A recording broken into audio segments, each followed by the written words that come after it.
है कि बीजेपी और एमआईएम का यहाँ अलायंस हुआ है। बीजेपी और अलायंस बीजेपी एमआईएम का जो अलायंस हुआ है ये अभद्र अलायंस है, ये हमारी नजर में, जो कि नहीं होना चाहिए था। और इसने बहुत सारे समीकरण बदल दिए राजनीति के। उसका कारण ऐसे है कि अभी कुछ दिन पहले हमने आकोट में भी देखा है कि ऐसी बीजेपी और एमआईएम की अभद्र युति आकोट में भी हुई है, और उसने वो नेशनल न्यूज बनी है। बीजेपी और एमआईएम की जो युति अभद्र युति है उसने पूरे नेशनल मीडिया पर तहलका मचा दिया है। और हमको यही समीकरण अचलपुर में देखने को मिले हैं, जिससे हम बहुत आहत हैं। और हमारा ये बोलना है कि इन्होंने सेकुलर पार्टीज को साइडलाइन करने का एक इनका एजेंडा है, जो इनको ऊपर से प्राप्त हो रहा है। ऊपर से आदेश दिया जा रहा है कि आप सेकुलर पार्टीज को जो है साइडलाइन करके आप ऐसा है ना, मतलब गठजोड़ बनाइए जिससे सेकुलर पार्टीज को हमेशा नुकसान पहुंचे। और वो नुकसान पहुंचाने का काम यहाँ एमआईएम ने किया है। और उसका कल हमारे पास विद प्रूफ हमारे पास सारे समीकरण है जो कल नगर परिषद में घटा है। और हमको पता था कि ये 23 लोगों का जो गठजोड़ है, जिसमें 15 कांग्रेस के नगर सेवक चुन के आए थे और एक नगर विकास आघाड़ी, इसके अंदर एमआईएम, राष्ट्रवादी और 3 अपक्ष लोग मिलकर एक नगर विकास आघाड़ी का ये गढ़ बना था। ये दोनों गठ मिलकर उपाध्यक्ष के वक्त में साथ में थे। उसके बाद इन्होंने अपनी अचानक से है ना, मतलब टर्न किया है एजेंडे को, और ये बीजेपी के साथ जाकर इन्होंने अलायंस बनाया है। और कल समिति के इलेक्शन के अंदर पूरी तरीके से कांग्रेस को बाईपास करके एक अभद्र युति बीजेपी के साथ गठित की है। ये हमारा इस पर स्पष्ट आरोप है। और आरोप जो हम बोल रहे हैं ये हम विद प्रूफ देंगे। जो नगर पालिका के अंदर जो सूची आई हुई है, वो सूची के हिसाब से हम आपको इसके अंदर बताएंगे कि एमआईएम ने किसके लिए सूचक बने और बीजेपी वाले किसके लिए सूचक बने। ये हम आपको विद प्रूफ ये डॉक्यूमेंट के आधार पर देने वाले हैं। अब आपके जो भी सवाल हो हमसे आप पूछ सकते हैं। कांग्रेस की बने, कांग्रेस के उपाध्यक्ष होने से पहले लोग होते कांग्रेस के उपाध्यक्ष के लिए विश्वास कर रहे हैं 23 लोगों ने। 23 लोग और जो बीजेपी के लोग थे, बीजेपी से उम्मीदवार का नाम दिया गया था, उधर 19 वोट आए। लगभग कल्लू महाराष्ट्र का जो गढ़ है उसमें 3 एमआईएम और 2 राष्ट्रवादी जाना है। तो ये ऐसा लगता है कि बहुत बड़ी किसी टाइम की कांग्रेस के लिए सेम की करती। अगर आप चाहते थे तो अपक्ष जो लोग थे आप उनसे भी संवाद करके आज जो ये समीकरण घटा, तो आपके पास में आज कांग्रेस के पास में 3 गढ़ रहते थे। एक 10 का गढ़ रहता था, एक 10 का गढ़ रहता था, एक 8 का गढ़ रहता था। ये कहीं ना कहीं आपका नियोजन गलत क्यों हुआ? 15 सीटों पर आप चुनाव लड़ रहे, 15 सीट आपकी चुनकर आ रही है, और इधर जब यहाँ पर उपसभापति और समितियों का गठन हो रहा तो वहां पर कांग्रेस के पल्ले में एक भी सीट नहीं। तो मैं इसका जवाब ऐसा देना चाहूंगा, आप ये समझ लीजिए कि बीजेपी के साथ हमारा गठबंधन हो ही नहीं सकता। जो ये 8 का ग्रुप था हमारे पास, ये सॉलिड ग्रुप था जो उपाध्यक्ष के टाइम में हमारे साथ रहा, कंधे से कंधा मिलाकर रहा। लेकिन बाद में इन्होंने अपना ट्रैक चेंज कर लिया और ये बीजेपी के साथ जाके जुड़ गए। हम बीजेपी के साथ अलायंस नहीं कर सकते। अगर से हम अलायंस करते तो आज ये नेशनल टीवी पर हमारी न्यूज चलती कि भाई बीजेपी ने कांग्रेस के साथ अलायंस कर ली या कांग्रेस ने बीजेपी के साथ अलायंस कर ली। तो बीजेपी का सवाल है तो अपक्ष चुनकर है। और सीट देखो ऐसा हुआ, समीकरण क्या बैठा है नगर पालिका के आंकड़े ऐसे 2 प्रहार के सीट में 2 सीट रहने के बाद में सबसे बड़ा कुबेर का खजाना बोले जाता बांधकाम सभापतियों पर, वो 2 सीटों पर आज प्रहार के पास में है। इस पर आप क्या बोलेंगे? समिति के इलेक्शन के अंदर गठ के साथ यानी मतलब आपका गठबंधन होता, आप पर्टिकुलर एक व्यक्ति के साथ आप गठबंधन नहीं कर सकते या गठ से बाहर उसको निकाल नहीं सकते। आपको गठ के साथ ही मतलब आपका अलायंस करना पड़ेगा आपको। अब एक गठ है बीजेपी का जिसके साथ हम जा नहीं सकते। एक गठ जो नगर विकास का जो गठ था वो ऑलरेडी हमारे साथ था, लेकिन वो हमको छोड़कर वो दोनों गठ के साथ मिल गया और हमारे कांग्रेस के 15 नगर सेवक को उन्होंने बाईपास कर दिए।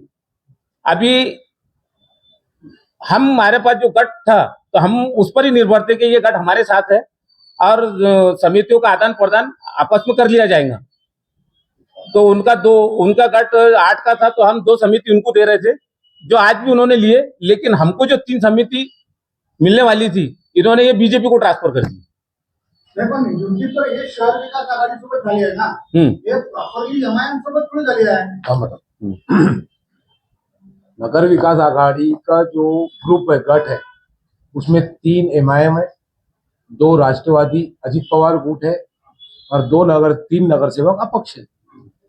और सबसे पहली बात आप ये समझ लीजिए कि जो समिति जो इलेक्शन होते हैं ये अंदर के, तो ये संख्या बल के हिसाब से होते हैं। अगर उनका संख्या बल बढ़ता नहीं था तो बीजेपी और वो शहर विकास आघाड़ी वाले कैसे चुन के आते थे? और भाई 15 नगर सेवक हमारे कांग्रेस के और ये 8 का गुट, इन्होंने पूरी तरीके से पूरी ताकत के साथ में उपाध्यक्ष को कांग्रेस का उपाध्यक्ष बनाया, हमारे साथ विश्वास रखा, हमारे साथ विश्वास दिया कि हम तुम्हारे साथ में 23 लोग। और अचानक से ऐसा क्या घटना घट गई कि इनको हमारे को छोड़ के 8 जनों को जाना पड़ा। ये विश्वासघात हुआ हमारे साथ में। हम विश्वास में थे, हमारे साथ में विश्वासघात हुआ। और हमारे को एक बात बताइए आप कि अभी जो बड़े बड़े वीडियो आ रहे हैं, एमआईएम के विदर्भ लेवल के, जिला लेवल के जो पदाधिकारी है, वो ये बोलते हैं कि एमआईएम का भाई एक गठ बना था, उसमें एमआईएम का कोई गठ ही नहीं था। तो कोई पर्टिकुलर पार्टी का गठ बोले तो जो राष्ट्रवादी, जो कांग्रेस पार्टी है, राष्ट्रवादी है, बीजेपी है, इनके पार्टी के नाम से गठ बनते हैं। उन्होंने गठ अलग नगर विकास आघाड़ी के नाम से बनाया है। तो आखिर उसमें 3 एमआईएम के भी है, 3 राष्ट्रवादी अजित पवार साहब गुट के भी है और 3 अपक्ष है। अब उनका हमारे पास विद प्रूफ है कि कौन अनुमोदक है, कौन सूचक है, जो आपको दिया जाएगा। बीजेपी ने सूचक अनुमोदक एक दूसरे को दी, नगर विकास आघाड़ी ने दी एक दूसरे को, शहर विकास आघाड़ी ने एक दूसरे को दी। तो ये इस बात का प्रूफ है, ये ऑफिशियल कागज है, इसका पीडीएफ है, बाकायदा पीडीएफ नगर पालिका ने दी है सबके पास में कि भाई ये हमारा ऑफिशियल पीडीएफ है, ये ऐसा ऐसा समीकरण बैठा हुआ है। अब ऐसा समीकरण बैठा तो इसका मतलब क्या होता है? अगर ये विदर्भ लेवल के और जिला लेवल के एमआईएम के पदाधिकारी अगर इस तरीके की बात करते हैं कि हमारा गठबंधन ये गलतफहमी है, तो ये गलतफहमी नहीं है, ये हकीकत है कि एमआईएम, राष्ट्रवादी कांग्रेस पार्टी, अजित पवार गुट और 3 अपक्ष, इन्होंने हमको भरोसे पे रख के हमारे साथ में भरोसा तोड़ा, हमारा विश्वासघात किया। सीधी सीधी बात है। तुमच्या कधी लक्षात आलं तुमचे 15 लोक तुम्ही त्याच्यात तुमचा एखादा ताबडतोब नामांकन का दाखल केलं? तुम्हाला एक तेव्हा लक्षात अरे भाई, हम नामांकन दाखल इसलिए नहीं किए हमने कि हम विश्वास में थे कि हमारे साथ में ऐसा कुछ होने वाला नहीं है, क्योंकि हम उपाध्यक्ष साथ में 23 लोग कंधे से कंधा लगा के चल रहे थे। अब अचानक से ये आधी रात को कब घटना घट गई, हमको तो हाउस में जाए बात दिख रहा है ये सब कि ये 3 गठजोड़ हो गए करके इनके, जिसमें एमआईएम भी है, अजित पवार गुट बीजेपी के साथ में जुड़ा हुआ है, सबको मालूम है। और ये ढिढोरा पीट के अल्पसंख्यक का वोट ले लिए इन्होंने, और जब देने का टाइम आया तो उधर चले गए। एमआईएम कट्टरवादी बातें करते रहती, कट्टरता की बात करते रहती, बीजेपी कट्टरता की बात करते रहती और अलायंस कर रही है एमआईएम के साथ में। एक नगर सेवक अब मुस्लिम अपक्ष भी है उसमें। और रही 21 नगर सेवक मुस्लिम की बात, जो आज हमने इंटरव्यू में सुने कि 21 नगर सेवक तो ठीक है, 21 नगर सेवक है, कोई हरकत नहीं है, और सबका साथ सबका विकास हम भी चाहते हैं। हमारे को भी ऐसी चाहते हैं कि पूरे गांव का, पूरे शहर का, पूरे वार्ड, पूरे प्रभाग का सबका विकास होना चाहिए। इस तरीके से करके क्या हासिल होगा? जो आज किया गया है, हमको बाहर रख के, भरोसे में रख के हमारा भरोसा तोड़ा गया, विश्वास तोड़ा गया, इसमें आप क्या मैसेज देना चाहते हो? नाही, तुमचा भरोसा कुठला म्हणून तुम्ही त्या रागाभरात पत्रकार परिषद की त्यांच्यावर आरोप नाही करत आहे? नहीं, आरोप का काम ही नहीं है। हम तो हकीकत से आपको रूबरू करा रहे हैं, आरोप नहीं है हमारा। आरोप तो है, बाकी हकीकत के साथ में, हम सिर्फ मुंह से नहीं बोल रहे, हम डॉक्यूमेंट के साथ बोल रहे हैं। अगर उनके पास कोई डॉक्यूमेंट है ऐसा कि हमारी युति नहीं हुई हुई है, तो बताइए कहाँ युति नहीं हुई हुई है, डॉक्यूमेंट प्रूफ कर दिया। अरे भाई, सूचक अनुमोदक कौन रहेगा एक दूसरे का? जो युति रहेंगी उसका ही सूचक अनुमोदक रहेगा। मेरे डबल क्रॉस केलं त्यांनी। डबल क्रॉस किया। देखिए उसमें कैसा सिस्टम है, सबसे पहले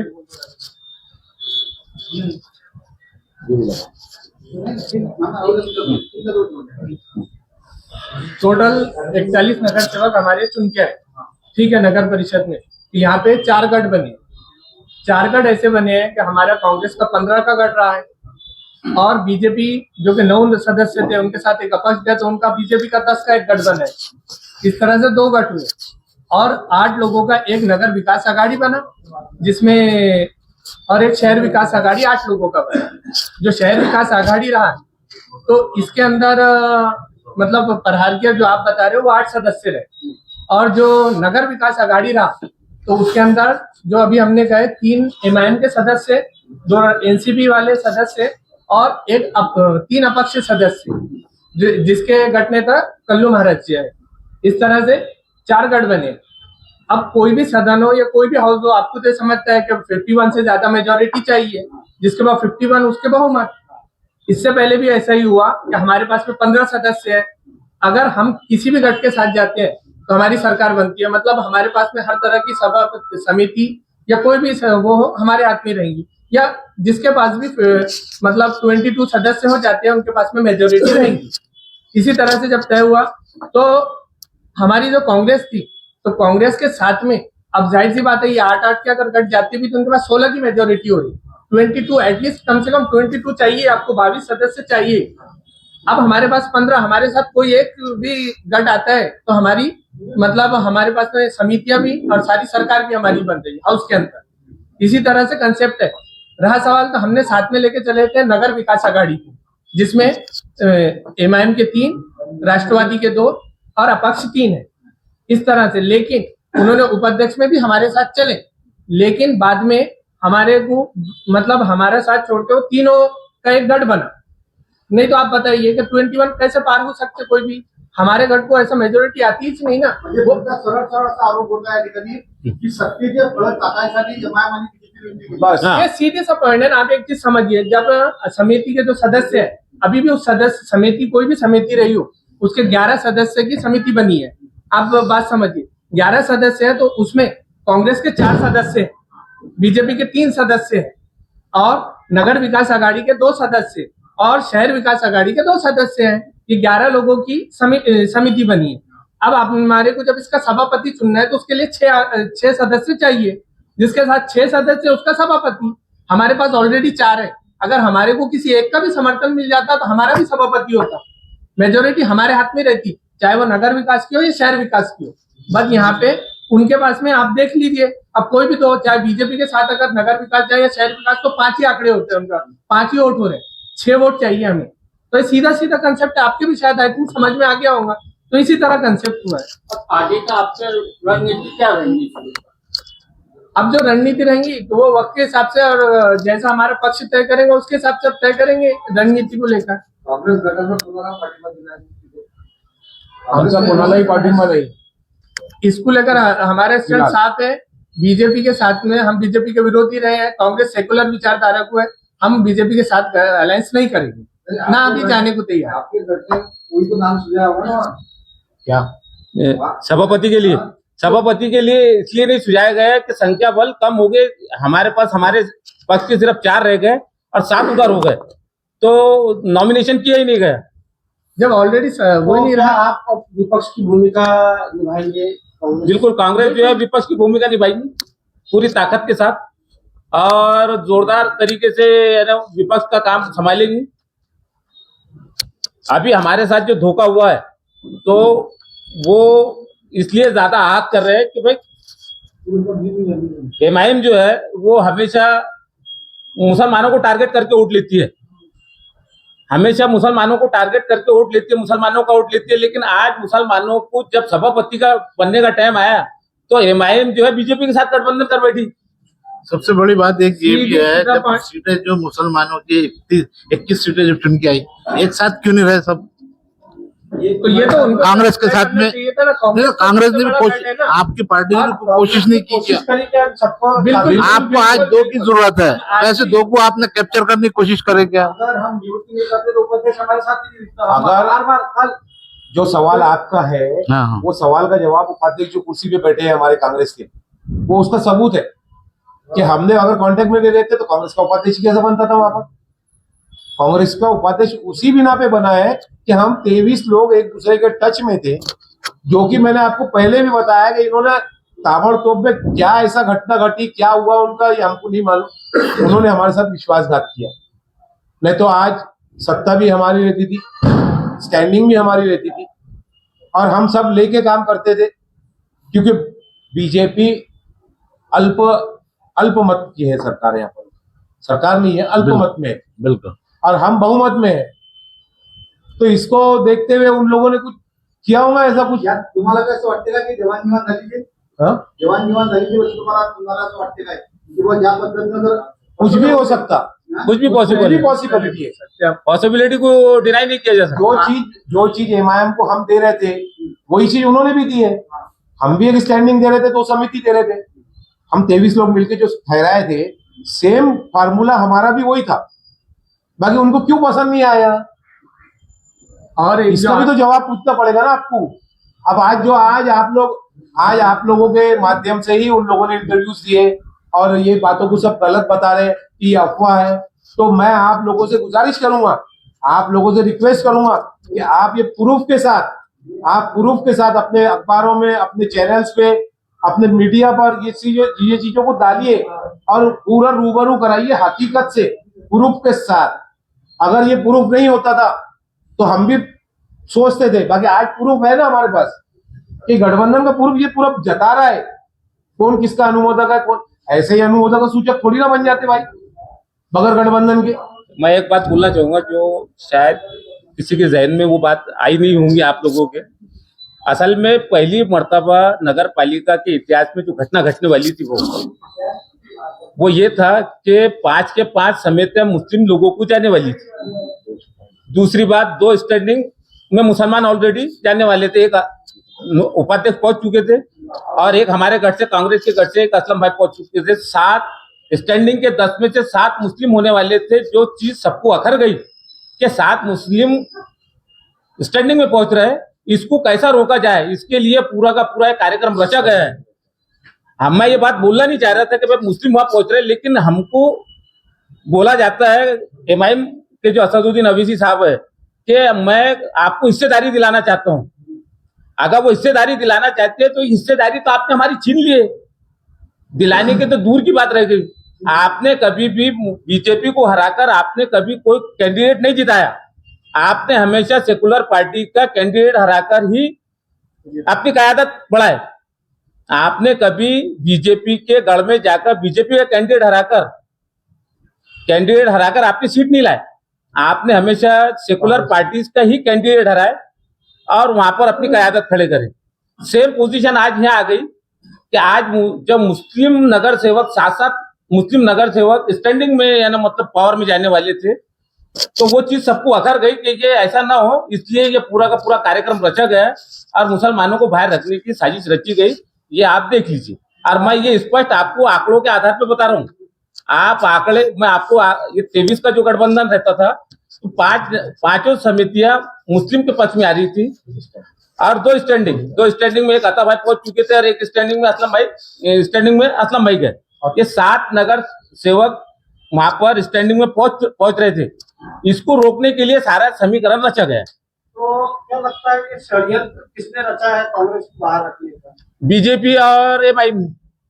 अच्छा, एक सबसे बढ़िया सवाल ये है कि 18 जो सदस्य है, एक तरफ 18 है और एक तरफ 23 है, उसमें 3 एमआईएम। अगर वो 3 एमआईएम के 18 में आ जाए तो 21 हो जा रहा है, उत्तर बच रहे 20। और अगर वो 20 में 21 में से अगर 3 वो 20 में चल जाए तो यहाँ 20। तो ये तो पहले अभी 11 महीने के लिए सभापति और समितियों का चयन हुआ जैसा आने वाले समय में आज तो और 11 महीने का और 4 टर्म बाकी है।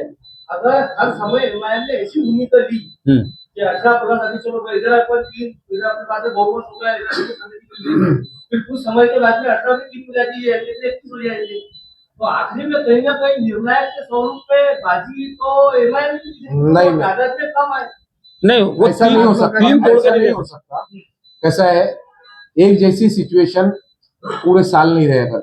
पूरी सिचुएशन जो आज देख रहे हैं तो ये सिचुएशन साल भर नहीं चलेगी, इसमें चेंजेस आएंगे जो आपको वक्ती तौर पे देखने को मिलेंगे। जरूरी थोड़ी है कि आज उनके साथ है तो कल हमारे साथ नहीं आएंगे। जैसे आपने भी जैसा पहले बताया कि बीजेपी की साजिश है कि 7 मुसलमान लोग थे मुस्लिम समाज के वो स्टैंडिंग में जाएंगे, सभापति की ज्यादा से ज्यादा मुस्लिम समाज के होंगे। बिल्कुल। तो आने वाले जो बाकी की जो पार्टी के जो यहाँ पर जो लीडर आए हाँ, हाँ। वो ये समीकरण आसानी से फिट कर सकते हैं क्योंकि उनकी मेंशन होनी चाहिए। तो ठीक है, 7 नहीं आएंगे तो 4 तो आएंगे मुस्लिम स्टैंडिंग में, 4 तो मुस्लिम आएंगे कि नहीं आएंगे। आज हम 8 का बोल रहे हैं, 8 को नहीं पकड़ के अगर कल साल भर बाद में अगर कुछ दूसरा भी होता है तो 8 की जगह पे 4 आएंगे। 4 बहुत होते 10 में से 4। अगर स्टैंडिंग में 10 में से 4 मेंबर अगर मुस्लिम जाते हैं कोई भी हमारी कांग्रेस पार्टी के, तो काफी है हमारे लिए। आज तो एक भी नहीं किया इनकी षड्यंत्र की वजह से। अच्छा, अभी आपने बताया कि आप विपक्ष की भूमिका निभाएंगे, ऐसे में बहुत सारे शहर के विकास को लेकर जो है वो कांग्रेस पार्टी के नगर सेवकों की क्या भूमिका है? विकास के मुद्दे पर कांग्रेस पार्टी के नगर सेवकों की क्या भूमिका रहेगी? भाई विकास के मुद्दे विपक्ष विरोध जो करना है विपक्ष में तो रहेंगे। विपक्ष में रहने का मतलब काम नहीं होंगे। आपका बोलना ऐसा है क्या कि भाई अगर हम विपक्ष में रहेंगे तो हमारे विकास नहीं होंगे? विकास हो इसके लिए किस तरह से दबाव बनाया जाए वो तो हाउस में बताएंगे हम आपको कैसा दबाव बनेगा और कैसा विकास होगा। हमारा तगड़ा विपक्ष है, कोई छोटा मोटा विपक्ष नहीं है। 15 लोगों का विपक्ष है हमारा और तगड़ा विपक्ष है, एक्सपीरियंस होल्डर विपक्ष है। और कुछ नए भी लोग जो हमारे साथ जुड़े हुए हैं, जो नए जो नगर सेवक हमारे सम्मानीय चुन के आए हुए, वो भी कोई ऐसे नहीं है कि कुछ बोल नहीं पाएंगे, पढ़े लिखे नहीं है।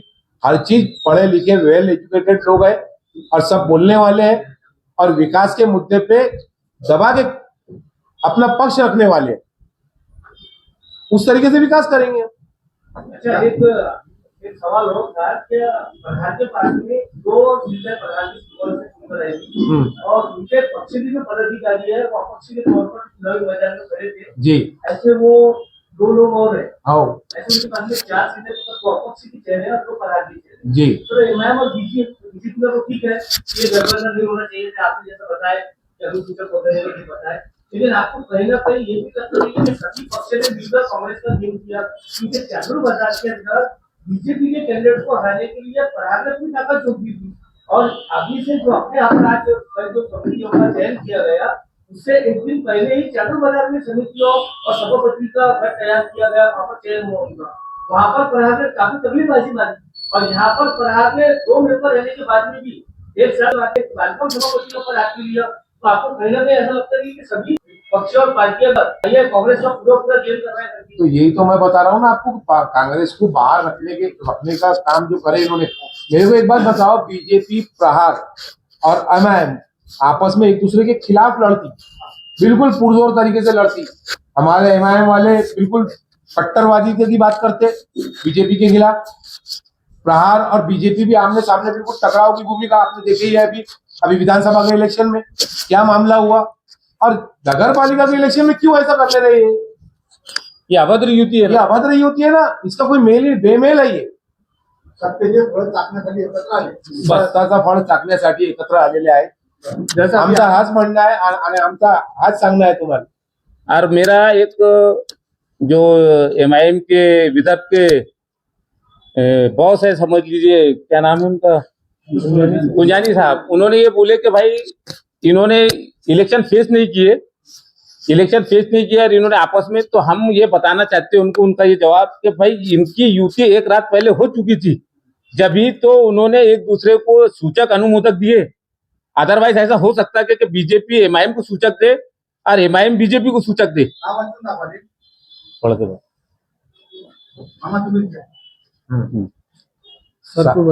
सार्वजनिक बांधकाम समिति जो है उसमें जो दीपाली महेंद्र जवंजाल जो सभापति महोदय उनकी आई है, उसमें नंदवशी मनोज रंगलाल सूचक है और बहुरिया चंद्रेश कांतिलाल अनुमोदक। तो एक आ गया शहर विकास आघाड़ी का, एक आ गया बीजेपी का।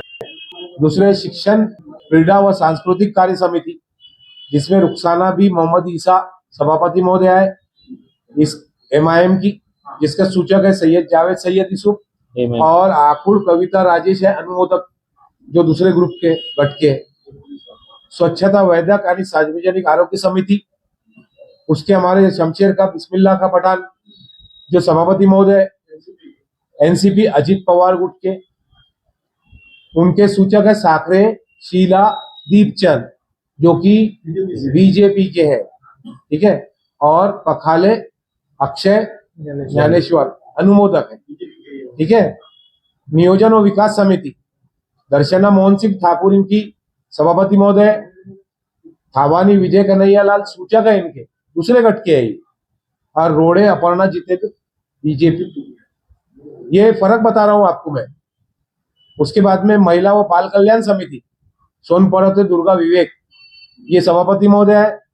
कोटे वैशाली विनोद सूचक है बीजेपी से। पांडे भारती सौरभ अपक्ष है।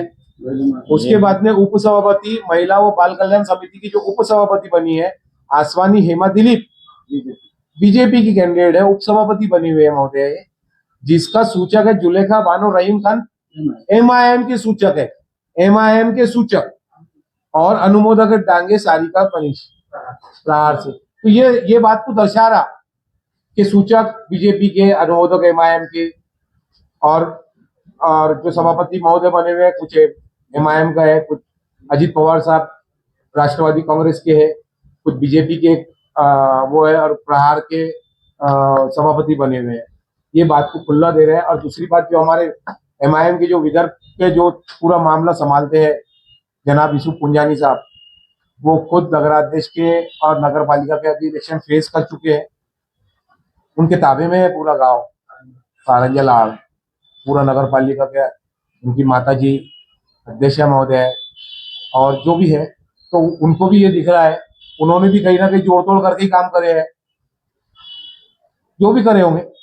और उनको इतना नॉलेज है कि नगर पालिका में गुट बनता तो गुट में कौन है ये तो पता लगना चाहिए ना।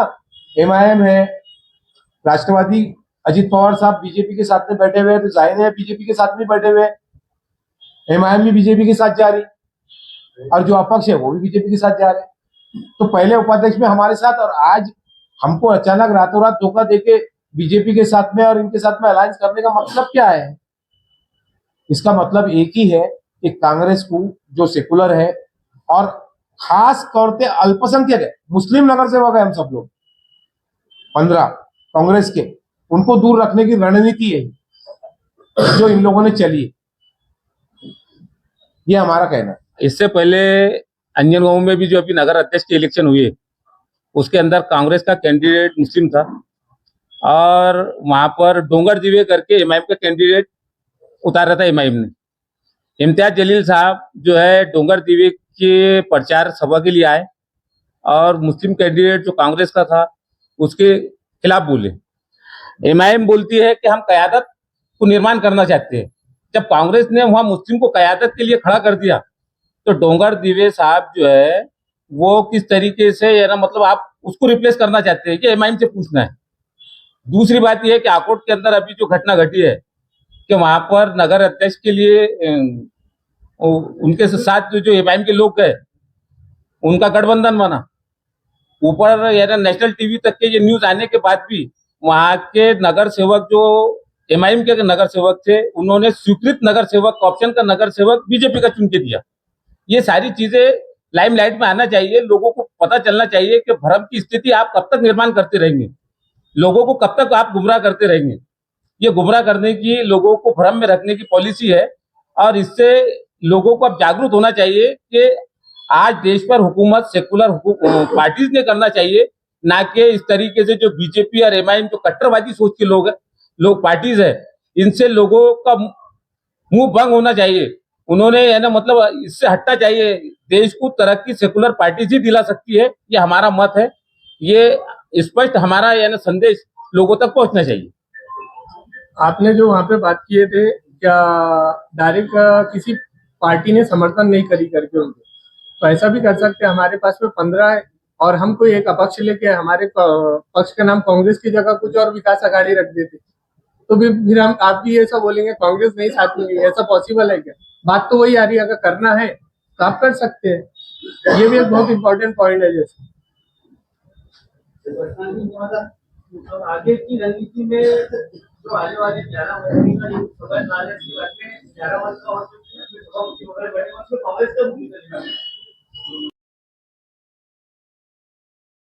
आने पर इस पर यानी मतलब उसके लिए रणनीति तैयार की जाएगी। उसको अगर से आपके सामने अभी से हम घोषित कर दे तो विपक्ष जो है वो अलर्ट हो जाएगा, यानी हमारा विरोधी ग्रुप जो है वो अलर्ट हो जाएगा। इसलिए हम आज आपके सामने वो स्पष्ट नहीं कर सकते। समय आने हो से जाएगा। आरोप जैसे संभ्रम में है वैसे आपके संभ्रम में है। तो आपका संभ्रम चर्चा यहाँ तक की गई हाँ। कि कांग्रेस के अंदर अंदरूनी गुटबाजी होने की वजह से कांग्रेस को ये नुकसान हुआ। नहीं। आपका क्या मानना है? अगर अंदरूनी गुटबाजी होती तो ये 12 नगर सेवक एक जगह जमा ही नहीं होते जो आज जमा है। और उपाध्यक्ष पद के लिए खींचतान होना वो स्वाभाविक है, वो वो स्वाभाविक चीज है। हर गुट में है। वो उसका सॉल्यूशन होता है, उसको बात करके सुलझाया जा सकता है। वो हमारा अंदरूनी मामला है, ऐसा कुछ भी नहीं है। अरे भाई चर्चा तो वो चलाएंगे ना। पद की तुम्ही सांगता तुम्ही 15 नगरसेवक आहे, डझनभर जिंकणारे तीन कमी आहेत ना? तो एक दो लोग नागपुर गए हुए हैं और एक तरफ बीमार, वो नहीं आ सका, उसको साइन लगी हुई है और 2 लोग नागपुर गए हुए हैं। आणखी एक गोष्ट अशी होत आहे की महिलांना 50% आरक्षण आहे. पहिला महिलांना परत त्या महिलांना पुढे जाणार ते समाजाभिमुख होत्या या ठिकाणी आपण त्याचा विचार करायला पाहिजे. मामा समाजाभिमुख व्हायला पाहिजे ना. जो पाहुणे बसले हाँ